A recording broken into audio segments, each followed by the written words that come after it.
And hey guys, welcome to Tars 7. Today I'm filming part 2 of this video. I decided to make it a two-part video just because I think it's going to run pretty long, but I like the details on his legs, the boots, and in terms of articulation, he's got a 360 at the head, he can look up and down, 360 at the arm, swing out the shoulder, 360 there, single joint elbows, 360 at the wrist, I believe. Well, no articulation at the wrist, but it doesn't matter. He's got a 360 at the torso and an ab crunch. I think I'm going to show the articulation off on all of these because while they're mostly the same, they do have some differences. The legs forwards, backwards, and outwards. You got a 360 at the thigh, single joint knees, and the feet move up and down. So in terms of articulation, pretty good, pretty used to what we expect with Mattel. Now moving on to the Batman from The Dark Knight. This one is very cool. I do like this new suit, even though I kind of prefer the suit from Batman Begins. I do like the armor that they put into this suit, and I think the head sculpt looks pretty good. Again, you know, it's the new helmet, but I kind of like how they did the eyebrows. They kind of kept some of the things, but it just looks more like a helmet than a cowl, and I think it looks pretty good. I think the eyes look good too. You have the mouth, you have the tiny bat emblem there. I kind of prefer the one from the first movie, but it still looks neat. And you got some nice little details of kind of like a little fiber like we see in the film. Because, you know, this is like not as plated as the, well, it's got plates, but, you know, it's not as protective as the original bat suit. It's just supposed to be kind of like more agile or whatever.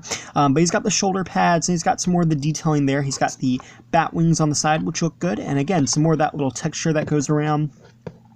He's got the cuts. I like how they did the bat belt too. You can kind of see that little device there and the little ones on this side as well. And I think it's a different belt. Oh, no way, it's the same. But regardless, that's pretty cool. And yeah, again, he has more of the textures going down there. He's got a cloth cape as opposed to a rubber cape.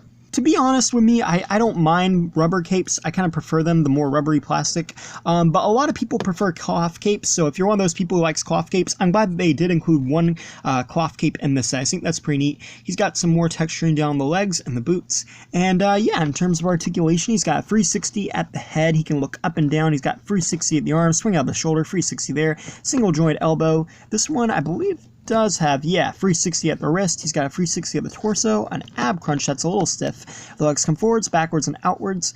He has a 360 at the thigh, single joint knees, and the feet move up and down. So in terms of articulation, pretty good.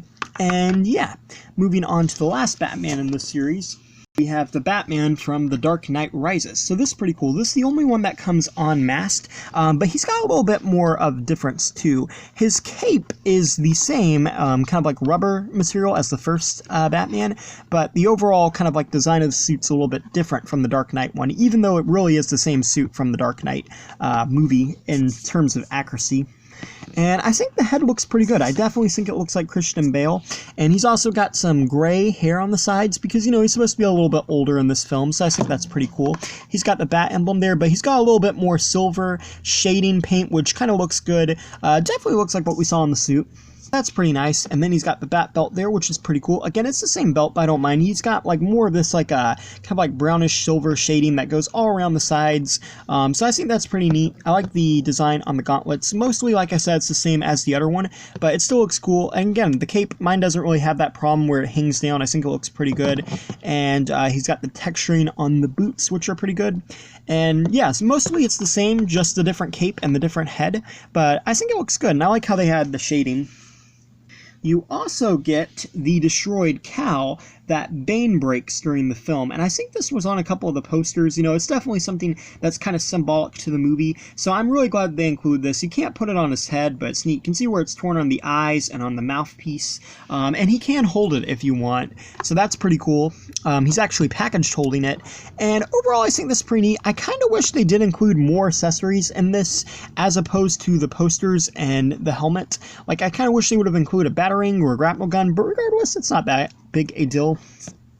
Lastly, I will show off articulation for this Batman, even though I believe it's mostly the same. You have a 360 at the head, you can look up and down, 360 at the arm, swing out the shoulder, 360 there, single joint elbow, 360 at the wrist, 360 at the torso, and an ab crunch. The legs come forwards, backwards, and outwards. You have a 360 at the thigh, single joint knees, a little stiff though, and then the feet move up and down. So in terms of articulation, again, it's pretty much the same as the others, but I think it's pretty good. And overall, I think this is a really nice free pack.